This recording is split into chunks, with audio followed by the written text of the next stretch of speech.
It wasn't part of the plan. My son's father and I divorced when my son was very young.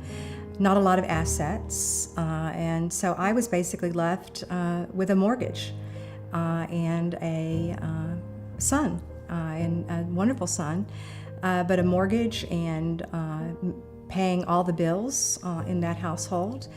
And I was working full-time, but realized quickly that I needed to have at least one part-time job, and several times during that period had two part-time jobs and a full-time job while raising my son.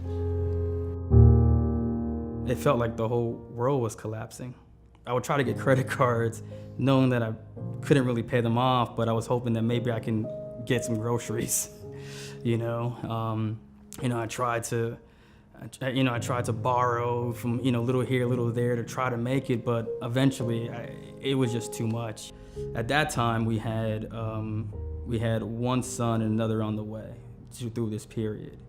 And literally, I would go to pawn stores to pawn things off just so I could, pay for my son's daycare.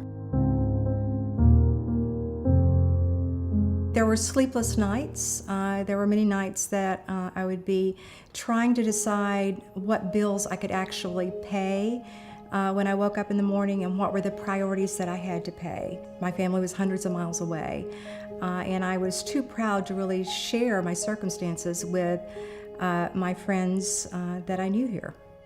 It's like mentally get to a point where it's like, even if I work hard, there's no way that things are gonna change, It was just this mountain, this huge mountain that was just standing above me.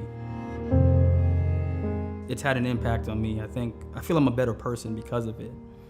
I try to relate to people from all different walks, talk to them like they're human beings, because I know that it's tough out there.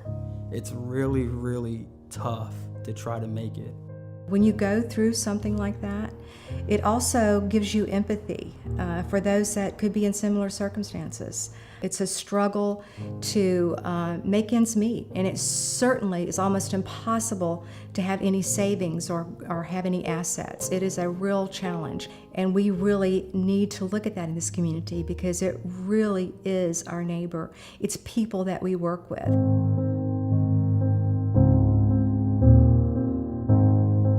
If you were a person and you were in this situation where you're in the Alice population, where you're working and barely making ends meet, you're living paycheck to paycheck, I would say there's hope.